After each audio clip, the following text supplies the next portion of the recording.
Hello, everybody, and thank you for tuning in to the Ron Paul Liberty Report.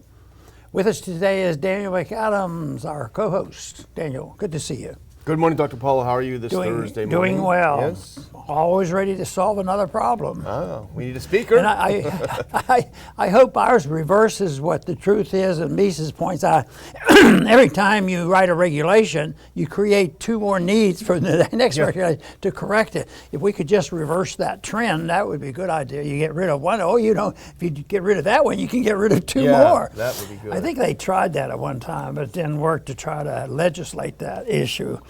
But we have to change the minds of a lot of people who benefit from this, and a lot of money that's involved. And there's a few people in the military-industrial complex. They have a lot of clout, and the medical profession has lost its way, and they have a bunch of clowns that run medicine now, and who knows what's happening. So there's a lot of special interests we deal with, but we will still plug away. We want to do a third day for us to talk about the speaker, and where is the speaker? Who's speaking for the country? And this is necessary. I don't worry too much about that, because at least they haven't done too much. And it used to be a saying, well, if they're out of session, we're all safe. Yeah. But that isn't even true anymore, because you have courts that rule, Supreme Courts that rules. We have bureaucrats that write regulations. We have, security efforts. The FBI and the CIA. They don't disappear when the Congress. Matter of fact, the whole thing is that the Congress wouldn't continue. The spending continues. Everything's on autopilot. And they take care of themselves. So it's a bigger issue than that. The big picture is why do we become dependent on government for things they can't do? Yeah. So, but anyway, we want to talk a little bit about the effort, because as terrible as what's going on in Washington as usual, there are some people that probably are on both sides of this argument. For different reasons, support the different sides. So there are some, but overall, the thrust of Washington, the thrust of Congress, the attitudes, the understanding of economic policy, and the consensus that drives people to support intervention overseas. That is so powerful, and we believe it's very necessary to talk about it. But there's, McCarthy is under the gun right now. He's in big trouble. I would have to say if Las Vegas was involved today, they'd probably be betting against him. But I haven't looked at that yet. But there's probably some bets going on. I'm sure.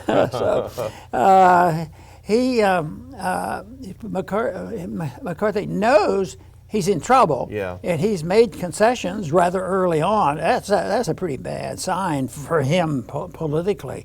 So he's made some concessions, and we want to go over those a little bit to show what has he conceded. And some people who are rooting for McCarthy say, look, how much more do you want to do? Why is this happening? Yeah. Why are you turning this government over to the Democrats? Because if we can't get together, that gives the Democrats much freer range, and it means that it's a victory for Biden. And there are a lot of arguments against it.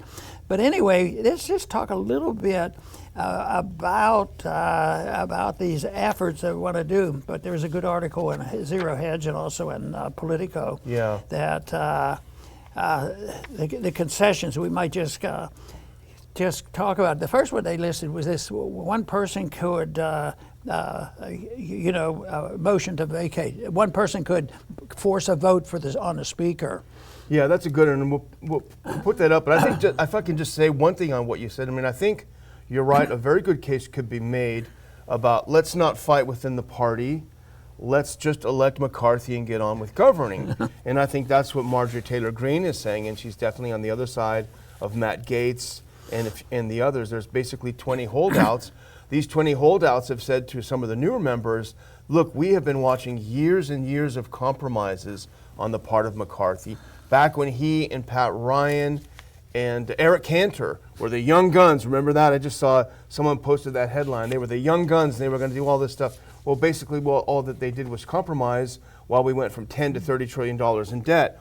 So you could make a case either way, and we don't really have a case because it's really, as you would say, not that much of a philosophical discussion here. But there are some elements to it, and we should bring up that first one. Put up that first clip, and let's see if this comes through. This is sort of the backdrop. This is from Politico. Late night concessions. I saw some pizza being delivered, so no doubt they ate a lot of pizza and tried to hammer things out. Well, here's the first one. And go next if you will, because this is, as you say, I guess this is one of the top demands from the 20 rebels. A one-member motion to vacate. The GOP leader appears to have finally acquiesced to a demand to lower the threshold. Basically, one person can go down to the floor and essentially trigger a vote of no confidence in the speaker. I honestly don't know what to think about it. Maybe you have some thoughts about it. Is that a good idea, bad idea? Well, it should be unnecessary. You know, if we had the right kind of people there, we're respecting the Constitution, you wouldn't be worrying about the difference between, 5, 10, or 20 or whatever. It would be much more conciliatory. They would talk it over and figure it out. One, I think that, even though I argue that Congress is not all that relevant, and if they want to fight up there, it's not going to change the big picture. But I think if I were forced to say, well, which way would you lay on? I just don't think it's going to add any benefits to anybody. And to argue, well, it's more chaos, that's a little bit of a backward way of demonstrating. But some days I think the more they're put into a predicament where they can't make progress, the better. So I would tend to support this, but it's not. I can't believe it'll happen. Yeah. And if it does happen, there'll be some way that it's not going to work because the problems are so different than the squabble they're having there. The problem is that we have a moral and a financial bankruptcy in the country, and they don't even talk about it. Well, maybe if they keep hassling this George Santos guy, he'll go down there every day and have a motion to kick out the speaker. Let's move on to the second one, and this has to do with rules. And a lot of people don't understand the Rules Committee process, but the Rules Committee is extraordinarily powerful. As you know very well, Dr. Paul, I remember sitting in on a few Rules Committee hearings when you had an amendment and seeing if they were going to allow your amendment, just holding our breath. They are so powerful, they control how the bill is debated on the floor. They frame the debate. Extremely powerful behind the scenes. So the second compromise is apparently Rules Committee seats for the Freedom Caucus. And the Freedom Caucus is far from your Liberty Caucus, but there are more conservative members. McCarthy is prepared to give the House Freedom Caucus 2 seats on the powerful House Rules Committee, which oversees the amendment process for the floor, and I would say, and many, many other things as well. There are also talks about giving a 3rd seat to a conservative close to the Freedom Party, but not in it, and they say someone like Thomas Massie of Kentucky. So the idea is to allow some of these rebels to sit in on the committee, maybe have someone like Thomas Massie in the committee, in the Rules Committee. We talked about this before the show, and you said, you don't know whether that's going to make a huge difference. Yeah, I think there should be some equity, and there has been over the years. The people who win and control the speakership, they're going to have more votes, and those numbers haven't varied. They don't get changed every year. So I would think, I didn't complain about that particular thing, but I'll tell you the thing that I learned after I got there was the legislation, what we're taught in school, it goes to the subcommittee, it goes to the full committee, it goes to the floor, and it goes to Senate, and all these things. But it had nothing to do with the final version of the bill. And I can remember when it first happened, I was on the banking committee, and we fussed and fumed, and they were doing it. But then it went to the Rules Committee. I said, well, why don't they just look at the book and see what the rules are to bring it up? The Rules Committee, they have license to do whatever they want. Anything. I've seen it strike the whole bill and rewrite it in the Rules Committee after weeks and weeks of all this BS, of doing this. So I think that's more important to know that. So and the other thing is, if it happens to get through, and they did this once on a financial bill, the Monetary Control Act. It went to the conference between the Senate and the House, and some of the worst parts was put on in the conference, and nobody looks. At the time, anyway, nobody looks at a conference report. Oh, we've gone through this for weeks and weeks. Yeah. So it comes back to the floor, and the Rules Committee had their chance at it. The House committees had it, but that's probably irrelevant because still the Rules Committee is a big deal. But even after that, the people who are behind the scenes, who are really pulling the strings, if they really need something, I've seen it happen where they've taken just a phrase or a sentence and radically changed the final version at the conference. Yeah. And it was something that very, very few people knew that it was actually in the bill. And that's certainly not what the conference is designed for. It's designed just to reconcile the House and Senate versions. Take two numbers and that. Yeah. I remember I think it was called the chairman's mark, where it says, strike everything after the title and add this. And it was a new bill written by the chairman of the Rules Committee. Yeah, it was many times. Start all over again. Yeah, so that's a big issue. The next one I think is interesting in a way, and we'll talk about it for a second. Put that up if you will. A vote on term limits. This is a key demand of Representative Ralph Norman, Republican of South Carolina, who has proposed a constitutional amendment limiting lawmakers to 3 terms in the House. This is very popular among populists, but if I remember correctly, your view is very different on term limits, and it's evolved a little bit. Yes, when I was up there early on in the 70s, that appealed to me. They get there and have all this power, and I thought it was just a power system. Didn't understand exactly all these rules and how they can get around them. Yeah. So the one thing I noticed is that there was voluntary term limits, and there was not quite a few, but there were several that we knew that term limited themselves, and they did it after 3 terms, three elections, 3 terms, and they would resign. And inevitably, the person who replaced him, I thought was worse. Yeah. But because the person who is principled, ready to leave, was a much better congressman, and so that I just faded on it. But we had some votes way back then, and I supported term limits. But then the more I looked at it, that's not the issue. It's better that we talk to kids and teach them Austrian economics and teaching them a little bit about why non-intervention foreign policy is important. Rather than term limits, changing the Constitution for that, I would never support anything like that. Even when I was somewhat sympathetic to it, I wouldn't have changed the Constitution for that purpose, because there is a vehicle for it. At least you can. And some people goof off and they get thrown out, and the people realize they're not doing a good job. But they should be put out because they're voting wrong. But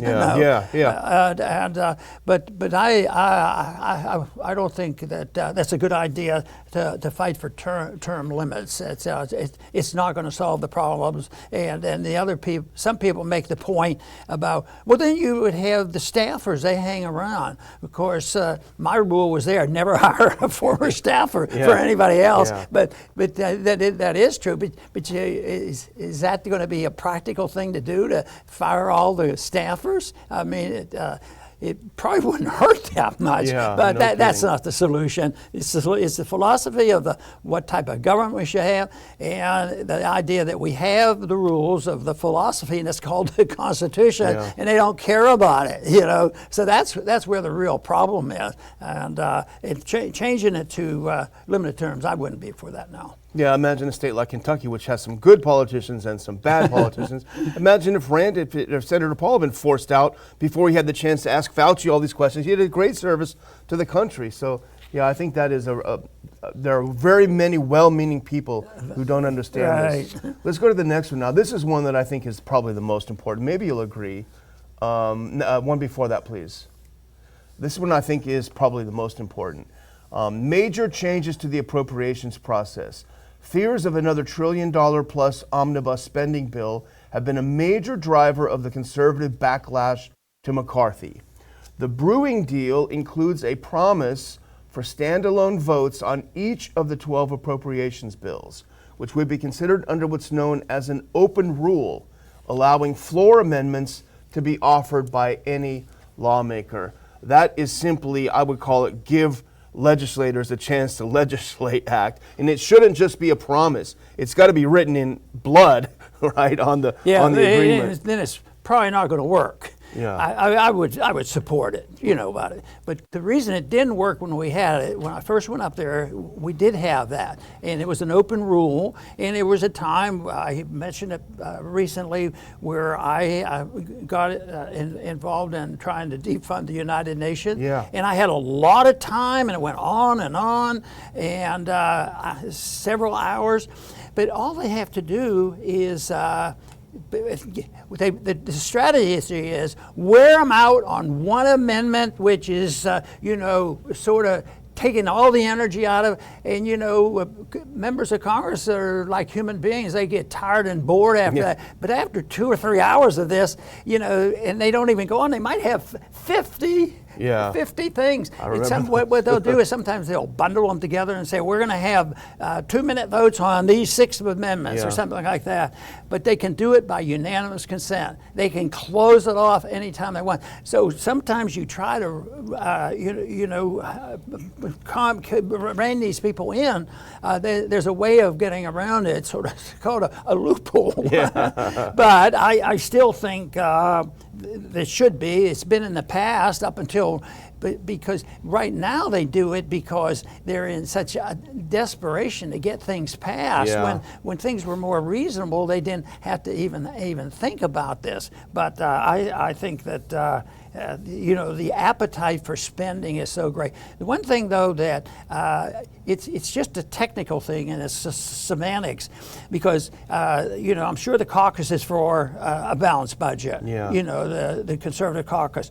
So they want they want a balanced budget, and I'm for a balanced budget too. And I think I have record to show that I voted for a balanced budget.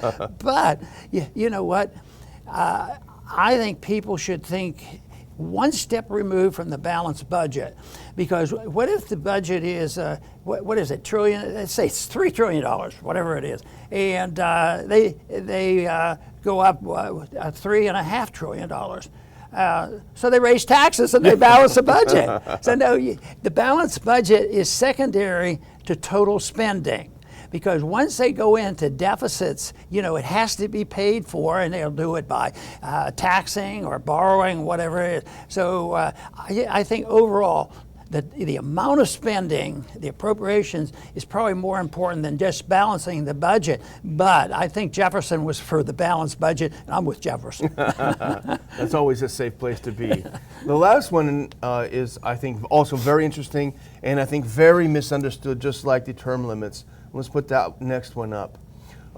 Conservatives also won a concession to carve out any earmarks included in those packages for separate votes, though it's unclear whether they'd been voted on as one package or separately. This is, again, the populists love to go after the earmarks as being the source of all evil, but you have always taken a different position on earmarks. Yes, and I can say that I made some promises, and part of that promise was in the Constitutions, obeying the Constitution.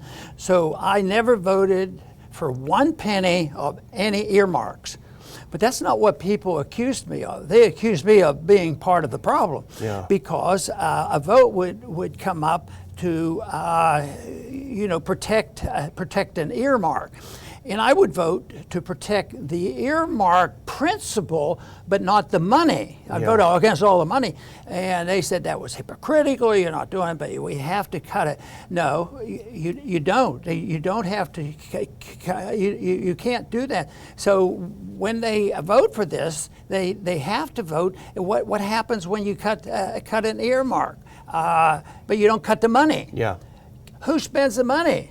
The executive branch. It is a gimmick to put more money in there, and just think of what goes on in the welfare state and the warfare state and all the out of control. This would make it worse. If there's $1 trillion worth of earmarks, the responsibility is on the Congress to tell them how that's to be spent. Yeah. So that never won a lot of, because most of them sort of like it, because I got this.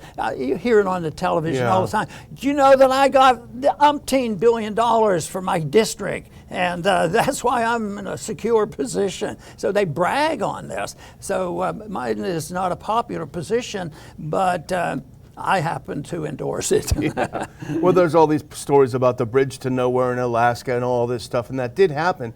But your point is such a great point, which is that if you don't tell the executive branch how to spend that money, which is your job as a legislator, they love that. They'll spend it however they want. And it seems like such an easy thing to understand, that the whole job of Congress is to earmark the money, is to tell exactly where it's going to be spent. But I don't. Even though it's a logical thing to me and a lot of people, I don't know that that's going to win. It's too easy to attack it. Right.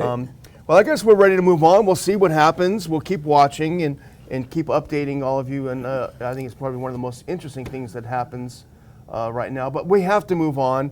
And let's move on to this next one, because there's a lot of stuff happening while we're watching the speaker. And there was yet another rocket attack on a U.S. base, not in America, but in Syria. The U.S. Central Command on Wednesday said 2 rockets were fired at a base in eastern Syria, housing troops earlier in the day. The attack took place in the mission support site Conoco. That sounds like an oil company. Conoco, a base next to the Conoco gas fields in eastern Syria's Deir ez-Zor province. Problem with this, there are a lot of problems. One of them is it's a U.S. base in Syria, and Syria did not invite us. And number 2, it's an American company, or it's a company, Conoco, taking the oil out. One of the reasons why I wanted this to come up, it's serious and it's very important, but it's not in the news. And I think it should be more in the news. And the other point is it isn't America, but it isn't Ukraine either. Yeah. We've talked about Ukraine, and that's ongoing, and that deserves a lot of attention, and maybe it'll straighten out someday. But this is the point that the Syria, we shouldn't forget about it. And then people say, well, why do they hate us? I said, well, maybe it's because we steal their oil. Yeah. That's why they hate us. And the coups and Syria.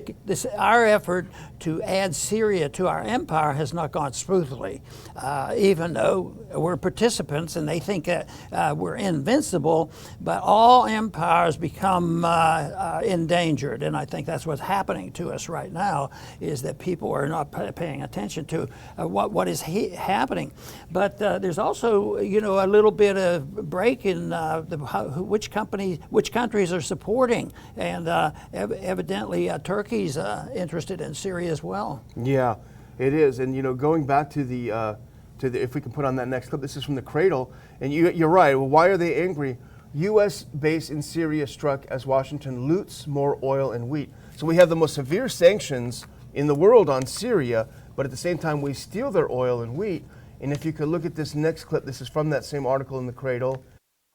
It says, on that same day, U.S. troops will simultaneously carrying out yet another looting and smuggling operation, illegally making their way to bases in Iraq, carrying over 7 trucks and tankers of stolen wheat and oil.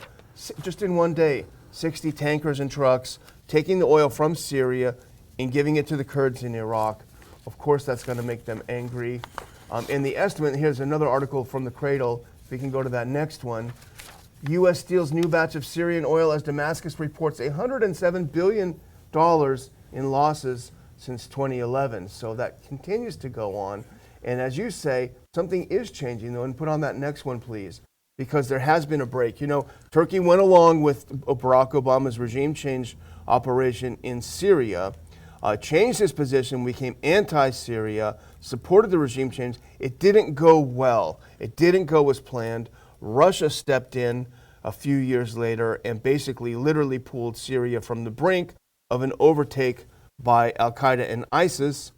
And so now, fascinating shift is happening, which is that Turkey has decided to make peace with Syria in a very slow way. There's already been meetings between the foreign ministers and the defense ministers, and Turkey has now announced that it's pulling its troops out of Syria, which is extremely significant. That means really the only occupying forces in Syria are the United States. You know, it was Obama, I believe, who said when the war was starting, and well, he was moving, Assad has to go. Yeah. And right now, it looks like that policy is dead. Yeah. It looks like they're going to have to accept the fact that Assad managed to go through this.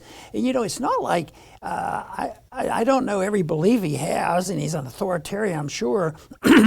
But in some ways, it looks like a guy you could talk to, you know, maybe, and not just threaten. And this is a point for us, a plus, that interventionism isn't the greatest road to expanding your empire. Yeah. You know, Yeah. we can hardly add it, but that oil's still a big deal.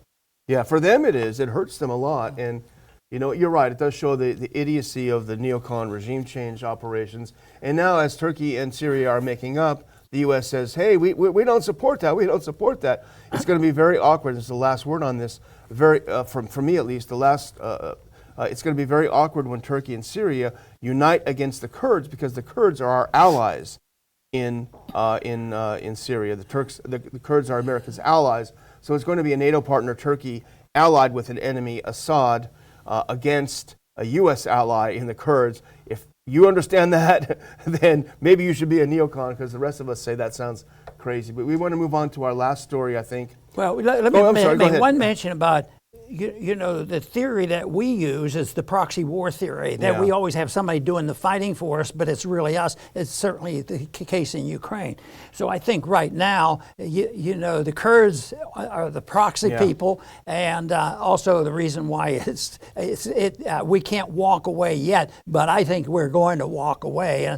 And that should be one of the key issues in a presidential election. It should be the key issue, you know, on all that time consumption that they're doing right now in Washington, because this is big stuff, and it's a picture of a policy that is just a terrible policy, and a lot of people have suffered, especially since the World War II. Of course, the World Wars were horrible, but since then, it's no declaration, proxy wars, build the empire, control the reserve currency of the world, the whole works, and I think it's going to come to an end.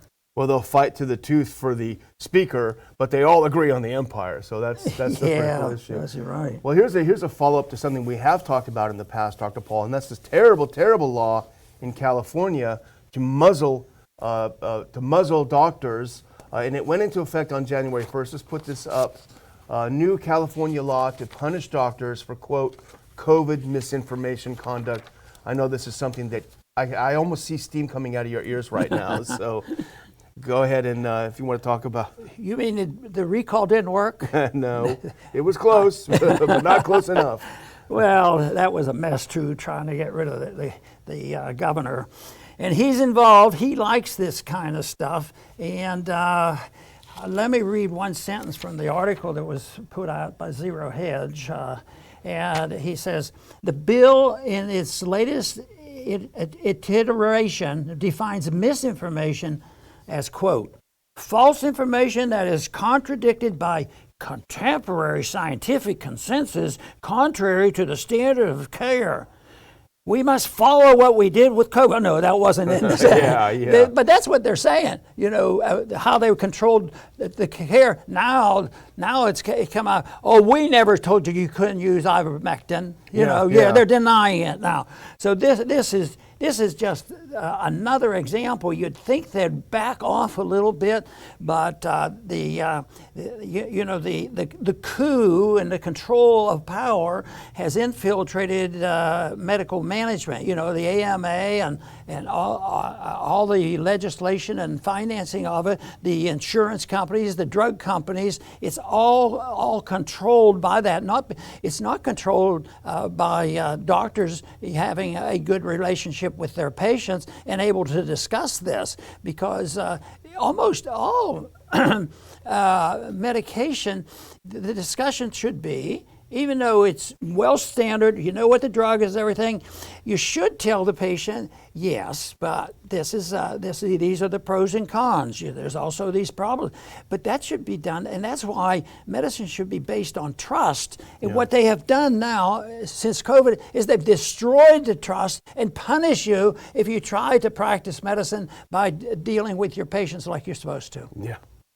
Terrible, terrible. Don't move to California. Get out if you can. Well, I'm going to close out by thanking Doubting Thomas for a Rumble rant of $20 saying, end all foreign aid. We can certainly agree with that. And I'm going to do a final thing, Dr. Paul, that's going to shock you, because we thought we were done with Pelosi, but guess what? She decided to tweet in all of this chaos on the floor. She decided to tweet and put up that last one. All who serve in the House share a responsibility to bring dignity to this body, says the woman who ripped up the president's speech. So that's my final word, Dr. Paul, and I'll send it over to you. The queen of hypocrisy. Yeah, exactly. And there's a lot of hypocrisy to go around. And, lying and propaganda and hypocrisy, unfortunately, is symbolic of so much in Washington. So for the sake of the argument today, maybe the 20 individuals are exactly concerned about what we're concerned about. And I think most of them are, to a degree, where they have disagreements with us on maybe getting rid of the Fed tomorrow or bringing our troops home, a few things like that. But still, people are disgusted, and it takes that. That is why, in spite of the fact we still have this craziness of states passing laws to regulate the doctors and regulate, the vaccines and all, the effort to do this is just astounding. They do not give up. They keep doing it, and it's going to take what we saw during the the period when the regulations were so high, when the parents got involved and you're destroying our children, and they're still doing that. I think it was New Jersey was putting masks on kids again. I mean, where are their brains? They probably had masks on for too long and undid their brains. But anyway, we still actually feel good about some of the things happening for us in our program, because we're getting good comments, we're getting more viewers, and I get nice letters. I get really nice letters. I had another letter. I'm always fascinated when a 14-year-old individual can write me a note, and it's very legible and very well written. And he says, by the way, I'm homeschooled. They're out there, and they're not out in the forefront, and they won't be. And that is why, if you don't hear them on the mainstream media or in social media, there's a lot of activity going up there, and I just think it's so great when young people get involved, and there's a lot of that going on. But eventually, that's the only thing that makes a difference. It made a difference. That moved the needle along to get rid of all that lockdown business, because the parents got finally fed up with it and started going to the meetings, and they have to continue to do that. So yes, we do need people speaking out, and politicians will respond to that. So we'll keep plugging along, and I feel comfortable by defending a position that says that we should have a policy that promotes peace and prosperity. I want to thank everybody for tuning in today to the Liberty Report. Please come back soon.